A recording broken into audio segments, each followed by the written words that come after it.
어제 뉴욕 증시가 흔들렸습니다. 나스닥이 하루 만에 2% 넘게 급락하며 한 달간 이어지던 상승 흐름이 단숨에 꺾였습니다. 특히 기술주가 중심이었는데요. 엔비디아, 구글, 마이크로소프트, 그리고 테슬라가 가장 먼저 무너졌어요. 단 하루 동안 증발한 시가총액은 약 4천억 달러. 시장은 다시 한번 버블이란 단어를 꺼내들었습니다. 그것도 AI 버블입니다. 3개월 전만 해도 AI가 모든 걸 바꿀 거라 믿던 시장이 이제는 그 속도를 두려워하기 시작했습니다. 하지만 이 폭락은 단순한 공포가 아닌데요. 이번 AI 시대의 첫 검증 구간, 거품이 빠지며 진짜 기업만 남는 과정이 시작된 겁니다. 11월 중 가장 공포스러운 하락이었어요. 나스닥 마이너스 2.3%, S&P 500 마이너스 1.8%, 테슬라 마이너스 6.6%, 3개월 만에 최대 낙폭입니다. 이 하락의 이유는 명확하게도 시장의 기대가 현실과 부딪혔기 때문인데요. 연준의 금리 인하 기대가 꺾였습니다. 셧다운 해제 이후 정부 지출이 다시 늘어날 가능성이 제기되면서 인플레이션 압력이 재점화될 수 있다는 우려가 커졌습니다. 나스닥컴은 금리 인하 기대가 낮아지는 순간 성장주의 밸류에이션은 즉시 타격을 받는다 전했고 AI, 반도체, 자율주행 모두 미래 성장에 베팅한 기업들입니다. 결국 시장은 현실을 보게 된 거죠. 하락 하루 전 빅쇼트의 주인공 마이클 버리가 트윗을 남겼습니다. AI 시장은 2000년 닷컴 버블의 정점과 닮았다. 그의 경고는 하루 만에 현실이 됐는데요. 뉴욕포스트는 보도했습니다. AI 성장 스토리가 너무 빠르게 가격에 반영됐다. 기관 투자자들은 이미 일부 포지션을 청산하고 있다. 그동안 AI는 무조건 올라가는 주제였지만 이제 시장은 속도 조절을 시작했습니다. AI 그리고 그 중심에 있던 테슬라와 엔비디아 두 기업의 주가가 나란히 흔들리자 시장은 불안감을 넘어 공포로 번졌습니다. 이번 폭락의 중심엔 테슬라가 있었습니다. 단 하루 만에 마이너스 6.6%, 시가총액 400억 달러 증발로 중요한 건 이유입니다. 이건 기술의 문제가 아니라 밸류에이션의 문제이기 때문이에요. 마켓워치는 이렇게 썼습니다. 테슬라의 하락은 기술 실패가 아니라 과도한 기대가 현실에 맞춰지는 과정이라고요. 맞습니다. FSD 한국 출시, XAI 융합, 로보택시 이 모든 미래의 스토리가 이미 가격에 반영되어 있었던 거죠. 그래서 시장이 흔들리자 가장 앞서 있던 기업이 먼저 눌린 겁니다. 그러나 이건 테슬라의 한계가 아니고 오히려 다음 구간으로 가기 위한 숨고르기입니다.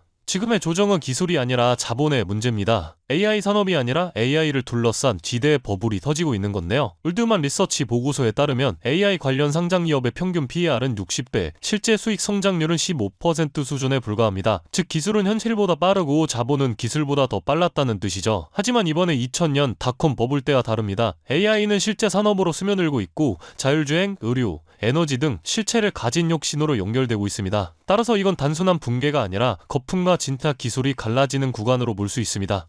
골드만 리서치와 뱅크 오브 잉글랜드는 AI 버블은 여전히 확장 중이며 조정이 올 경우 충격보다 압축이 먼저 나타날 것이다 경고했습니다. 지금 시장이 정확히 그래요. 고평가된 종목은 빠지고 기술력과 데이터, 인프라를 가진 기업은 버티고 있죠. 테슬라 맥은 AI의 승자는 모델이 아니라 데이터를 가진 자라고 한 것처럼 이 말 그대로입니다. AI의 본질은 데이터죠. 그리고 테슬라는 그 누구보다 많은 도로 데이터를 쥐고 있습니다. 엔비디아는 그 데이터를 처리하는 칩, 생태계를 지배하고 있어요. 즉 이번 하락은 AI 시장의 정화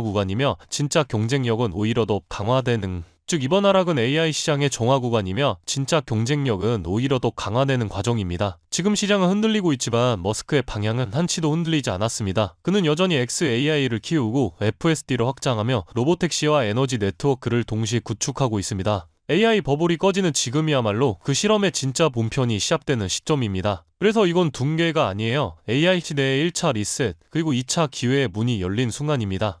그렇다면 여러분들은 지금 주식시장에서 수익을 내고 계신가요? 우리는 어떻게 해야 이런 불확실한 시장 속에서도 안정적으로 큰 수익을 얻어갈 수 있을까요? 눈에 띄는 대장주 M7 같은 종목들은 이미 너무 많이 상승한 뒤이기 때문에 앞으로는 진짜 큰 돈을 벌기 쉽지 않습니다. 진짜 기회는 그 대장주들 뒤에서 움직이는 수혜 종목에서 발생하는데요. 이런 종목들은 시가총액이 작기 때문에 비교적 소액으로도 접근이 가능하고 리스크 관리 또한 용이하죠. 즉 적은 자금으로도 큰 수익을 노릴 수 있는 구조입니다. 그런데 지금 시장을 움직이는 가장 큰 힘은 단순히 금리나 유동성이 아닙니다. 바로 미중 무역전쟁의 임합, 전략자원 전쟁이 시작됐기 때문이에요. 중국이 반도체에 이어 히토류 수출을 통제하기 시작했고 미국은 이에 맞서 자국 내 히토류 생산 라인을 재건에 나섰습니다. 단순히 정치적 갈등을 넘어서 AI, 전기차, 방위산업까지 직결된 신냉전형 공급망 전쟁입니다. 가장 대표적으로 눈에 띄었던 건 바로 히토류 전쟁의 중심에 선 MP 머티리얼스 티커였습니다. 미국 국방부와의 공급 계약이 발표되자 3개월 만에 주가가 6배 이상 폭등했고 거래량은 평소에 10배 이상 터졌어요.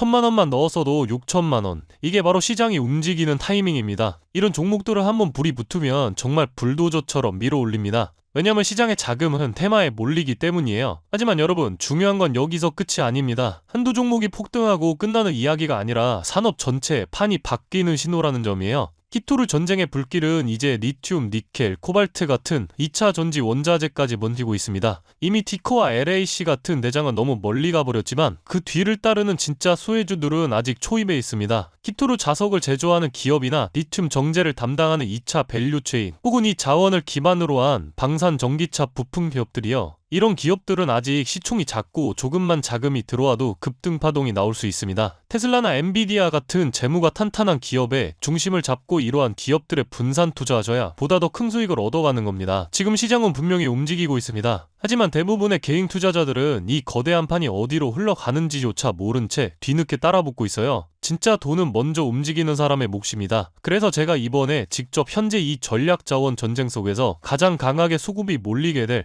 핵심 수혜 섹터와 종목 리스트를 정리해뒀습니다. 실제로 기관 자금이 들어오는 타이밍과 정부 정책 방향, 글로벌 공급망 재편 흐름까지 데이터 기반으로 정리된 PDF 자료예요. 이러한 정보도 소중한 제 구독자분들과 끝까지 영상 시청해주신 분들께만 오픈해드리도록 하겠습니다. 참여 방법은 간단합니다. 영상 아래 더보기란을 클릭하시면 파란색 링크가 하나 보이실 겁니다. 간단한 설문조사 진행해두시고 전송 버튼까지 눌러주시면 확인 후에 순차적으로 자료를 전달드리겠습니다. 절대로 금전 요구나 무조건적인 투자 권유 또한 하지 않습니다. 여러분이 시장에서 안정적으로 수익을 만들어 가시길 바라는 마음으로 준비한 자료들이에요. 꾹 가볍게 참고하시고 시장의 흐름을 직접 관망하셔도 좋습니다. 시장은 언제나 먼저 보는 사람, 먼저 움직이는 사람이 이깁니다. 지금 우리가 보고 있는 건 단순한 주가 상승이 아니라 글로벌 머니의 방향 전환이에요. 이 기회를 놓치면 다음 사이클이 올 때까지 또 몇 년을 기다려야 할지도 모릅니다. 영상이 도움되셨다면 좋아요와 구독 버튼 눌러주시고 저는 다음 영상에서 뵙도록 하겠습니다.